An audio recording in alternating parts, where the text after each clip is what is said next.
ये मैं हूँ, ये मेरी टीम है और हम सीरीज जीत का भाड़ी कर रहे हैं। अरे भैया नस वस खिंच जाएगा, जरा ध्यान रखो।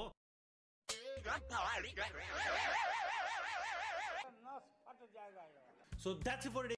सब कुछ होगा इंशाअल्लाह ताला, मगर हमारी कोशिश यही है कि दोबारा उत्तर प्रदेश में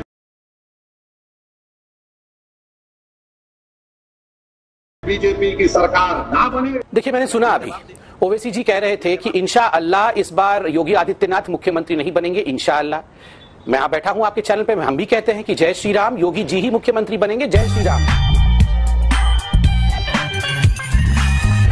यहाँ जो भी ओवैसी जी की पार्टी कर रही है, जो भी समाजवादी पार्टी कर रही है, आप देखते जाइए आने वाले समय में इन सभी पॉलिटिकल पार्टीज के बीच में सरफुटवल होने वाला है। ये सारी लड़ाई, ये जो खुद कहते थे ना हम MY वाले हैं, हम DM वाले हैं, ये सारी लड़ाई M की हो रही है, M फैक्टर की। किसके पास कितना मुस्लिम वोट आ सकता है, मुझे बड़ा आश्चर्य हो रहा है। 70 वर्ष हो गए देश को आजाद हो गए, मगर फिर भी अभी भी मुस्लिम वोट बैंक के ऊपर हिंदुस्तान की राजनीति टिकी हुई है, तुष्टिकरण के ऊपर हिंदुस्तान की राजनीति टिकी हुई है। और केवल इसी कारण से ओवैसी जी कह रहे हैं हम किसी भी कीमत पर, आज मैंने ओवैसी जी का ट्वीट देखा, उन्होंने कहा 19% मुस्लिम है उत्तर प्रदेश में, इसलिए हमें एक आजाद आवाज की आवश्यकता है और जो हमारी मसाइलों को, हमारे विषयों को उठा सके। ये हमारे और तुम्हारे विषय क्या होते हैं? हिंदुस्तान की राजनीति में ये तो विभाजन का बीज है। मतलब मुसलमानों के विषय अलग होंगे और हिंदुओं के विषय अलग होंगे। ये कब से होने लगा? हमारे विषय क्या होते हैं? हमको नहीं पता, हमको कुछ नहीं पता। देखिए अंजना जी, हम लोग यूपी में चुनाव लड़ रहे हैं। ओपी राजभर जी की पार्टी जो है भागीदार संकल्प मोर्चा, उसके साथ में लड़ रहे हैं, जिसमें हम हैं, राजभर साहब है, दलित, OBC, बैकवर्ड क्लास सब साथ में मिलकर लड़ रहा है। ये जो आज लोगों के दिलों में जो इतनी नफरत, कट्टरता पैदा हुई है, ये तो हिंदुत्व की आइडियोलॉजी है। RSS हिंदुत्व ने इतना नफरत पैदा कर दिया है कि उन लोगों को ये नहीं पता होता कि ये गाय है या भैंस है। बस उनको सिर्फ इतना सा लग जाता है कि ये आदमी का नाम अब्दुल है या जुनैद है या पेलू खान है, तो सबके सब आ जाते हैं, उसको मार डालते हैं। इतना ही नहीं होता, जब इनके कातिल को अरेस्ट किया जाता है, वो जब जमानत पे बाहर आते हैं, तो बीजेपी के यूनियन कैबिनेट मिनिस्टर जाते हैं, उनको हार पहनाया जाता है, उनको मिठाई खिलाई जाती है। अभी मैं आपको बताता हूं, आंकड़े बताते हैं अंजना जी कि अकॉर्डिंग टू रिपोर्ट 117 गौ रक्षा रिलेटेड इंसिडेंट वायलेंस हुए हमारे देश में 2015 से 2019 के बीच में, जिसमें 84% जो हुआ है मुसलमानों का हुआ है, काउ रिलेटेड अटैक है वो, और 14% जो हुआ है दलितों का हुआ है। तो किसने किया ये? यही जो मानसिकता है, जो कट्टरता, जो नफरत इनके दिलों में भरी हुई है, ये भाजपा और ये RSS के गोडसे की जो आइडियोलॉजी, ये इसी का नतीजा है। देखिए अंजना जी, यहां पर अखलाक और पहलू खान की बात हुई। अखलाक और पहलू खान के साथ जो भी हुआ ये तो बिल्कुल निंदनीय है, मगर अंजना जी देश में हजारों डिबेट हुए होंगे और होना भी चाहिए अखलाक और पहलू खान के ऊपर क्या हुआ। मगर आपको मैं कुछ नाम बताऊंगा, वैसे 80-100 नाम मेरे पास रखे हुए हैं, आगे मैं कुछ नाम बताता हूं और देशवासियों से पूछता हूं, हम में से कितने लोगों को प्रशांत पुजारी का नाम याद है? उसकी भी लिंचिंग हुई थी। हम में से कितने लोगों को चंदन गुप्ता का नाम याद है?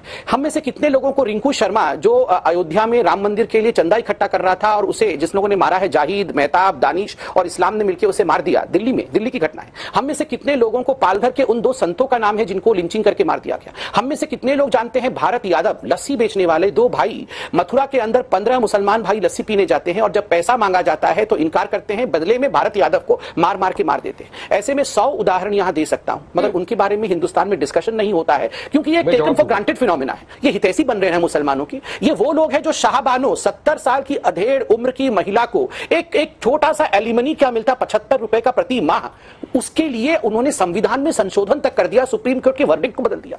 नमस्कार सर, मेरा सवाल है आपसे, आपने होली मनाई, आपने दिवाली भी मनाई, पर आपसे जब पूछा गया कि क्या आप ईद भी मनाएंगे तो आपने मना कर दिया। क्या हम ये मान लें कि आप हिंदुओं के नेता हैं? देखिए, मैं मुख्यमंत्री तो पूरे प्रदेश का हूं, 22 करोड़ जनता का मुख्यमंत्री हूं, लेकिन मेरी व्यक्तिगत आस्था भी है। और व्यक्तिगत आस्था ये, मैं वो पाखंड नहीं कर सकता कि घर के अंदर हनुमान चालीसा का वाचन करूं और बाहर जाकर टोपी लगा करके जो है दूसरा प्रदर्शन करूं। ये चीजें नहीं हो सकती हैं। मेरी आस्था मेरे स्थान पर है, मैं उसका पालन कर रहा हूं और मुझे हिंदू होने पर गर्व की अनुभूति भी होती है कि दुनिया की सबसे प्राचीन समृद्ध परंपरा में जन्म लेने का सौभाग्य मुझे प्राप्त हुआ है और उसमें भी एक सन्यासी के रूप में, एक योगी के रूप में देश के सबसे प्राचीन पंथ और संप्रदाय में दीक्षा लेने का सौभाग्य भी मुझे प्राप्त हुआ है। लेकिन हमें एक दूसरे की भावनाओं का सम्मान करना होगा। ये पाखंड करने से नहीं होगा कि हम मंदिर जाएंगे तिलक लगा देंगे, मस्जिद जाएंगे टोपी रख देंगे, फिर जाके कहीं और जाएंगे वहां कुछ और कर देंगे, ये नहीं होगा। हमारी आस्था हमारी जगह है, लेकिन सुरक्षा सबको देंगे और पर्व और त्योहार मनाने की पूरी स्वतंत्रता भी सबको, अगर शांतिपूर्ण ढंग से मनाता है सबको मिलकर। ये बताइए, एक भगवाधारी सन्यासी योगी मुख्यमंत्री है, क्या उत्तर प्रदेश के मुसलमानों को डरने की जरूरत है? कोई डरने की आवश्यकता नहीं। आज तो मुसलमान पहले से ज्यादा सुरक्षित अपने आप को महसूस कर रहा है। नमस्ते जी। नमस्ते। टिकैत साहब बोल रहे हैं? हाँ जी। नमस्ते, कैसे हो? सब बढ़िया। एक निवेदन कर रहा था जी। कौन बोल रहे हैं? मैं श्याम सिंह बोल रहा हूँ, जनपद हरिगढ़ से, अलीगढ़ से, उत्तर प्रदेश से। बताओ जी।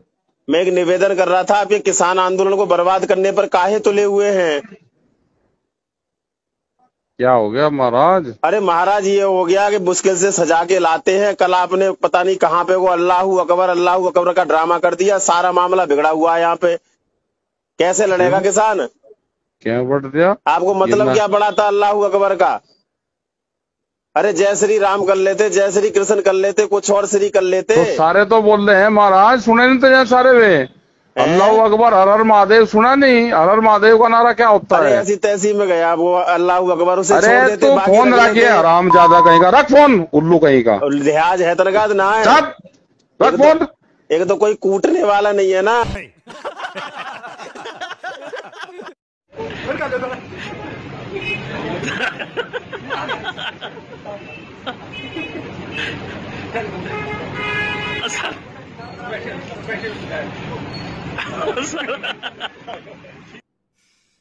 पैसा बर्बाद। ये तेरी बहन बोल नहीं सकती थी? नहीं बोल सकती थी। हाँ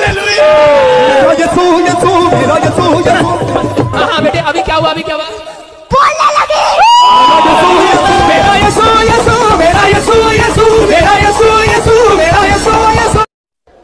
जैसे ट्रैक्टर में, ट्रक में पेट्रोल डाला जाता है, फिर चाबी घुमाई जाती है।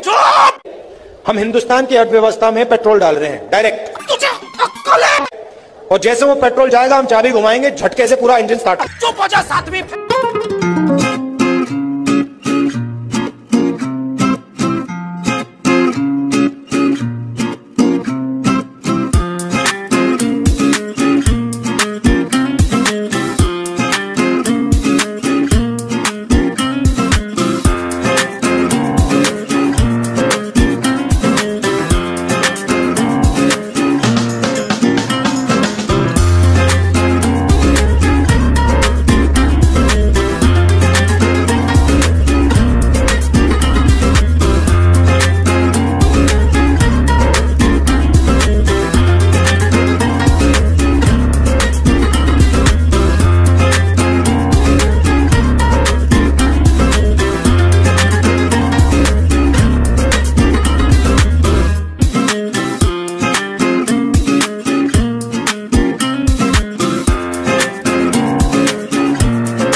संविधान को बदलने का समय आ गया है। सही सुना आप लोगों ने, क्योंकि जितना भेदभाव संविधान करता है उतना भेदभाव शायद ही कोई और करता होगा।